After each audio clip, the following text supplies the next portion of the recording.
This is your news source evening bulletin for today, Friday, the 26th day of November in the year 2021. I'm Gordon Mosley, and here's what we're tracking tonight. President Irfan Ali did an address to the nation this morning from the lawns of State House to justify his government's imposition of that 7% salary increase on public servants, saying that the public sector workers are now better off under his administration than they were under the former APNU-AFC government. It was the APNU-AFC government that raised the minimum wage in the public sector by more than 70% in 4 years. While sipping coffee during his statement, the president said the 7% increase, which was recently announced, came with a number of other benefits over the past year to enhance the livelihood of public servants. He made reference to the cash grants and tax relief that were offered by the government. The president said the additional measures by his government amount to about another 10% for public servants. He also said $10 billion was never approved in the budget for public servants. Then I'm seeing the next narrative, a new narrative, that the budget had $10 billion for salary increases. How far from the truth? There's a line item that deals with wages and emoluments. Dr. Ashti Singh has time over time went at pain to explain that this is not only for salary increases. This is for adjustment of salaries during the year. But when concerns were raised earlier this year about salary increases for public servants, it was the government that came out to announce that $10 billion has been approved in the budget for the revision of salaries and benefits for public servants, with the Vice President Bara Jagdeo stating that a huge part of that money was going to go to increases for public servants. President Ali this morning dismissed the concerns of union leaders who have rejected that 7% salary increase, describing them as political operatives. And the union members, where were their voices then? Where were their voices and activism then? It was dead. It was dead because it suited their narrative. The Guyana Public Service Union has repeatedly called out the current and former government over the imposition of salary increases. And it was the Guyana Teachers Union that called a strike that went on for several weeks under the last government, until a new salary and benefits package was negotiated for teachers. The two unions have been outspoken on the recent 7% salary increase after 2 years by the current government. In further defending the 7% salary increase, the president said that other countries are currently not looking at the question of salary increases, while others have substantially cut jobs and froze wages of their public servants in light of the pandemic. While the president did not address the issue of high inflation and high cost of living and how the 7% increase will likely cover that, he said he is confident that public servants are now better off than before.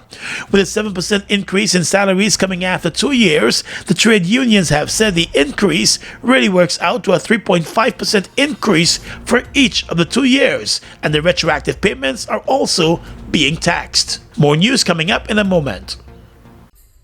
I'm feeling it! You know it? That Christmassy feeling? Friend, I'm ready for everything. All the decorations and lights. Bring on all the Christmas goodness. And I heard GTT is giving away millions in cash and prizes for the season. It just doesn't get any better. Multiple draws, multiple chances to win, live radio giveaways of cash, grocery vouchers, phone credit, and more. Free data, free calls, and free accessories with the purchase of every handset. Sign up, top up, pay any GTT bill, or purchase a handset to get a chance to celebrate with GTT and MMG. Together we celebrate, together we win. GTT, together we rise. The light on your face, no mask will hide. Feel the joy burn deep inside. Let's have a great Christmas this year. You, me, and Republic Bank, my dear. Whatever you need, light up your Christmas with Republic Bank and get a chance to win $825,000 in cash prizes. Plus, get a chance to give a family a Christmas hamper in your name. Log on to republicguyana.com for more details. Let's light up Christmas. Republic Bank, we're the one for you. We've got exciting news! All 12-ounce yellow cab Buster are now only $100. Buster, live in Come full get color. your Buster, Buster $100. Come get your Buster, Buster $100.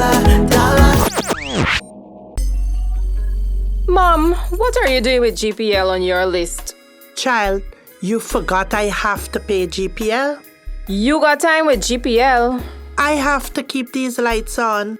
The customers who think in that manner and refuse to honor their obligation to GPL are obviously not playing their part in ensuring quality service delivery. So, I will continue to pay my GPL bill on time, every time. I recognize the value of your point, Mom. You were right.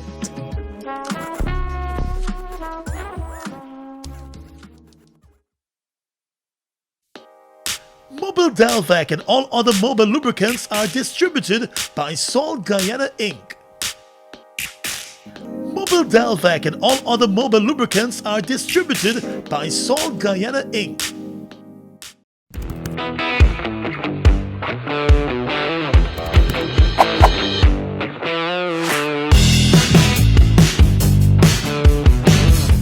Let GBTI make your dreams of owning a home a reality. Buy or build your home with us. Let us help you to completely outfit your home and make it move-in ready. Need to purchase land? We finance that too. Benefit from our 10% down payment and interest rates as low as 4.25%. Calculated on the reducing balance with up to 30 years to repay. Switch your mortgage to us and learn about benefiting from the equity in your home. Invest wisely. Apply online or call your branch to schedule an appointment. GBTI, we see Guyana through your eyes. Welcome back.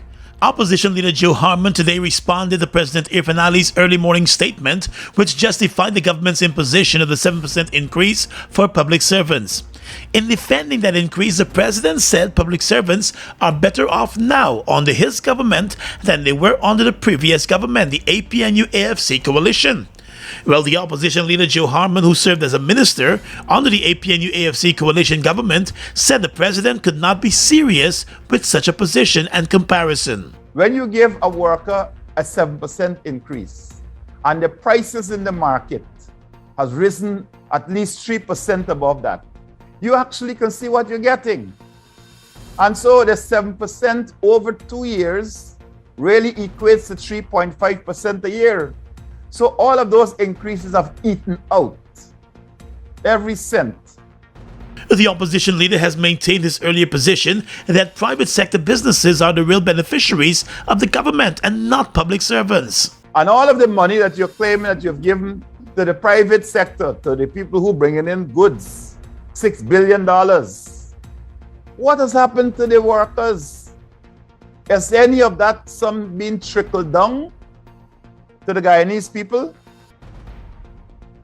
The workers in the private sector are now complaining that they are worse off than the workers in the public sector. Mr. Harmon also said a 7% increase does not match up to the boasting of the president and his government that Guyana is among the fastest growing economy in the world. He said the government may be attempting to drive workers away from the public service by offering low increases and poor working conditions. And the opposition leader said the government cannot ignore the concerns of the trade unions and the public servants who have all criticized the 7% increase. The opposition leader said the president's explanation of what is taking place in other parts of the world cannot be compared to the situation in Guyana. The president explained this morning that many countries have not increased their salaries in years, while others have put the salary of their public servants on hold due to the pandemic. But Mr. Harmon contended that the economic and functional systems in those countries can help workers sustain themselves. Still in the world of politics, Deputy Speaker of the National Assembly and leader of the Liberty and Justice Party, Lennox Schumann, has claimed that his job as aviation advisor to the government was recently threatened because of Facebook posts that he made criticizing the government. In a post on his official Facebook page, Mr. Schumann explained that he made 2 recent posts, yielding a series of intimidation and threats, ranging from the possibility of being fired from his job as aviation advisor to not given access to government services, and being sidelined and blocked from doing business or executing anything in his name. He said he's already facing an interruption of doing business, and while he has not received threats to his life, he would not rule out that possibility. The Deputy Speaker spoke about the personal sacrifices he has made in order to return to Guyana to serve the people. He said he has surrendered a professional career, renounced his citizenship in Canada, and returned to Guyana to help fix the system. And he also fought for democracy. Schumann said he would like his fellow Guyanese at home and in the diaspora to take note, reminding that we all have rights enshrined in the Constitution to freedom of political association and freedom of speech, and to live in a safe environment, among many other rights. The political leader said he has registered his concern with the international missions in Guyana. In a recent social media post, Mr. Schumann made reference to the 50% salary increase that was promised by the PP Civic during the elections campaign, and the 7% that it recently announced for public servants. The PP Civic government has since claimed that it never made any 50% increase promise, although there were campaign posters with the promise posted across the country. Schumann's Facebook post resulted in an avalanche of criticism from social media activists for the government, and the PP's official Facebook page also called him out over the social media post. He eventually removed the post. Just after the last elections, Schumann was hired by the government as an aviation advisor. The PP Civic government also used its majority in the National Assembly to elect him to the position of Deputy Speaker, although he holds one seat as an opposition MP, and the Deputy Speaker's spot usually goes to the largest opposition party in the Assembly. Health News report now, there is a growing number of pregnant women who are becoming ill with COVID-19 and require hospitalization. That's according to the Minister of Health, Dr. Frank Anthony. Currently, more than half of the persons who are hospitalized with the virus at the COVID-19 hospital at Lilienthal are pregnant women. The worrying trend has prompted the Minister of Health to issue fresh calls for women who are pregnant to get vaccinated. The Health Ministry has recommended the Pfizer vaccine for pregnant women. So again, I want to appeal to pregnant women. If they haven't been vaccinated, please go and get vaccinated, because this would, at least if you get COVID, you will have a milder form of it. So the vaccine is protective. Dr. Anthony wants pregnant women to start taking the virus seriously, since studies have shown that women who are pregnant or were recently pregnant are at high risk for severe illness with COVID-19 once they are unvaccinated. So I hope that people are understanding that this is a serious thing, and pregnant women really need to get vaccinated. The health minister said that there has been a consensus among health professionals that vaccination will not interfere with the development of the child and will pose no harm to the mother, since that is the main concern of many pregnant women. Dr. Anthony urged mothers who are breastfeeding also to take the vaccine if they did not take it during their pregnancy. He pointed out that it will add additional benefits to the child, where the antibodies which was developed will be passed on. Dr. Anthony urged mothers who are breastfeeding to also take the vaccine if they did not take it during their pregnancy. He pointed out that it will add additional benefit to the child, where the antibodies which were developed will be passed on. The Private Sector Commission is following the government in linking two recent fires at two police buildings to political activists outside of Guyana.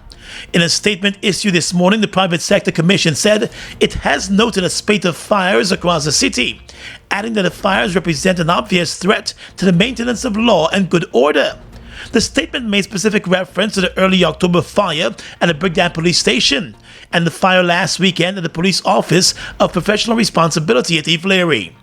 According to the Private Sector Commission, it has noted that well-known political spokespersons in the U.S. have sought to encourage and publicly promote what the Private Sector Commission called terrorist activity in Guyana. The Private Sector Commission is now urging the government to act swiftly and condignly to utilize all the facilities at its disposal to protect against the threat to the country's safety and well-being.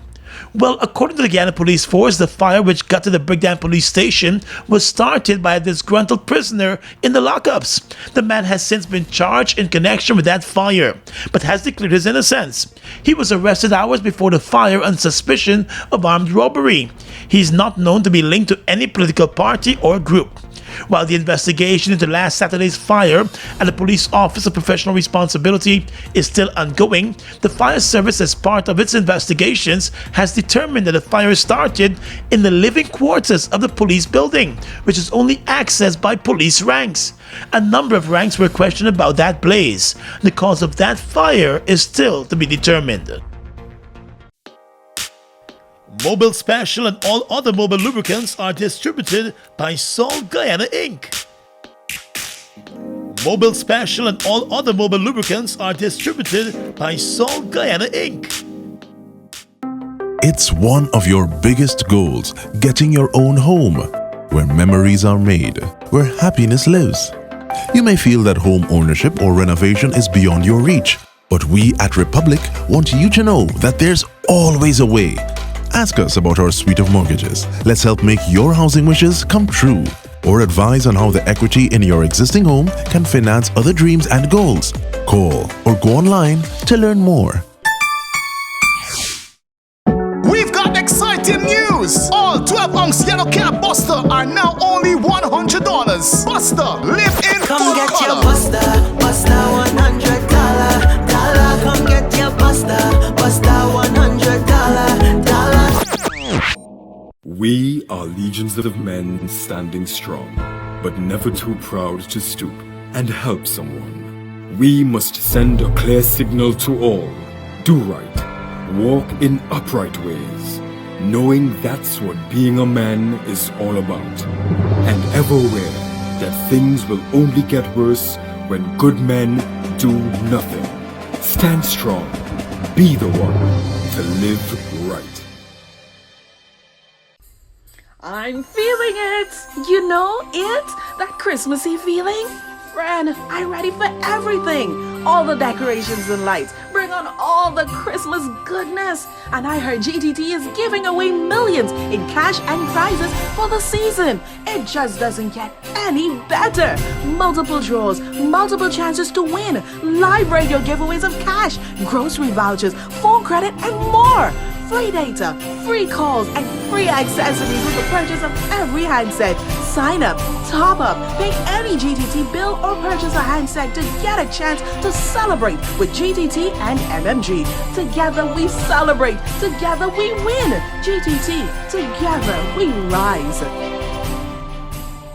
Fuel it up and drive, super 95. Tune up, fuel it up and drive, super 95. Tune up. Protect your fuel system, boy. High mileage and performance, boy. Guy Super 95 gasoline gives you more reasons to drive and is available at 56 service stations nationwide. For affordable price, high performance, and high mileage, choose Guy Super 95 gasoline. Fuel it up and drive.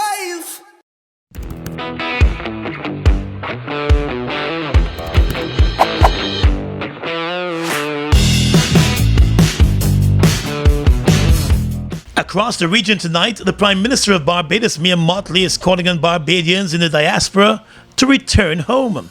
With indications that Barbados' workforce is projected to contract in 13 years or so, the Prime Minister sees a place for Barbadians and descendants with skills in the new economy, in areas such as life sciences and renewable and wind energy. The Prime Minister said she would like to encourage Bajans abroad to return to their homeland, stating that the country needs a continued engagement of citizens in terms of investment and skills to move forward. The Prime Minister asked the Minister of Foreign Affairs and the Minister in the Ministry of Foreign Affairs to work on collating a database with persons who are overseas. The population in Barbados has been declining over the years. In Peru, prosecutors there have found $20,000 stashed in a bathroom inside the presidential palace. The prosecutors raided the palace earlier today as part of an investigation into the allegations of influence peddling. Bruno Pacheco, who resigned from his post as the president's chief of staff, told investigators that the money was his, but he denied any wrongdoing. He said that the stash was a combination of his savings and salary. Mr. Pacheco's monthly salary amounts to just over $6,000, an official document revealed. According to the documents, he did not tell investigators why he kept such a large amount of cash in the bathroom at his office. The raid was part of an investigation into allegations that the chief of staff pressured the head of Peru's tax and customs agency to give certain companies run by his friends more favorable terms. He has also denied those allegations. And finally tonight, international news. The World Health Organization today designated a new COVID-19 variant detected in South Africa with a large number of mutations as being of concern, the fifth variant to be given the designation. Britain, the European Union, and India are among those announcing stricter border controls as scientists carry out tests to determine if the mutation is more transmissible or infectious than other variants or is resistant to vaccines. South Africa scientists detected a small number of the variant between November 14th to the 16th. On Wednesday, South African scientists informed the government that they were concerned, and they asked the World Health Organization to convene its technical working group today. The country has identified about 100 cases of the new variant. And that's your News Source Evening Bulletin for tonight. I'm Gordon Mosley reporting and encouraging you to stay safe.